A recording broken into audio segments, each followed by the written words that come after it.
또 여호수아가 아침에 일찍이 일어나서 그와 모든 이스라엘 자손들과 더불어 시딤에서 떠나 요단에 이르러 건너가기 전에 거기서 유숙하니라.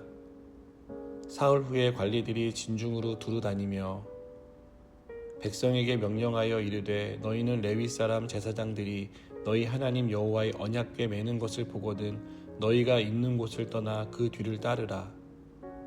그러나 너희와 그 사이 거리가 2000규빗쯤 되게 하고 그것에 가까이 하지는 말라. 그리하면 너희가 행할 길을 알리니 너희가 이전에 이 길을 지나보지 못하였음이니라 하니라.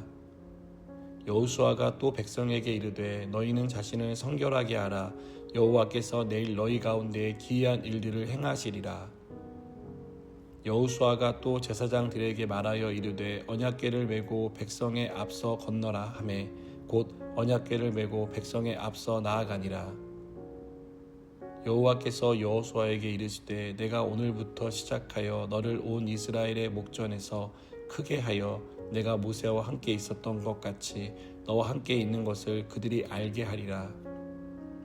너는 언약궤를 맨 제사장들에게 명령하여 이르기를 너희가 요단 물가에 이르거든 요단에 들어서라 하라. 아멘. 100번 듣는 것보다 한 번 보는 게 낫다는 말이 있습니다. 무엇에 대해 듣고 배우더라도 경험해 본 사람하고는 차원이 다릅니다. 믿음도 그렇습니다. 우리는 성경에 대해서 듣고 배웁니다. 하지만 이보다 더 중요한 것은 하나님을 경험하는 것입니다. 오늘 본문은 여호수아가 이끄는 이스라엘 백성이 요단강을 건너기 위해 그 앞에 서 있는 모습입니다.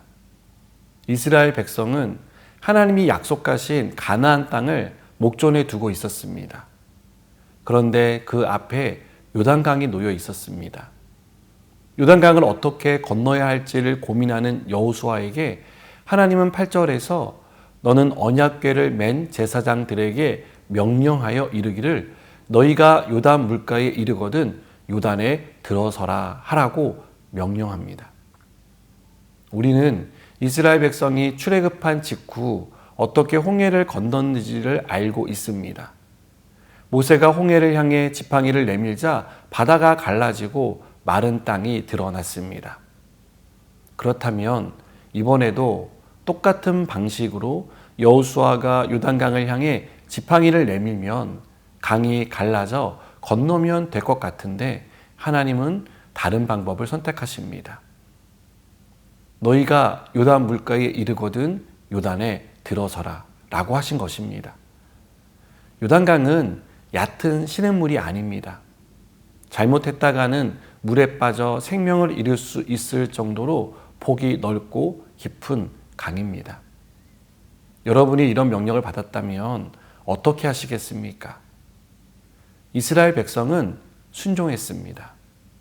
인간적으로 생각하면 말이 되지 않는 명령입니다. 여전히 물은 흐르고 있고 어떤 사전의 징조도 보이지 않는데 발을 내딛는다는 것은 정상적인 사고를 가진 사람이라면 할 수 없는 일이라고 생각됩니다. 흐르는 물에 들어가는 것은 미친 짓으로 보일 수 있는 무모한 행동입니다. 우리는 이런 명령을 받을 때 의심부터 합니다. 내가 제대로 들은 게 맞나? 그렇게 하면 안 될 것 같은데? 이런 의심이 하나님의 명령을 부당하고 때론 황당한 것으로 만듭니다. 아무것도 보이지 않는 길을 계속 걸어가는 것을 꺼리게 합니다. 성경은 믿음에 대해 보이지 않는 것들의 증거라고 말씀합니다. 믿음은 아무것도 보이지 않는 길을 계속 걸어가게 합니다. 믿음은 흐르는 강물에 발을 내딛게 합니다.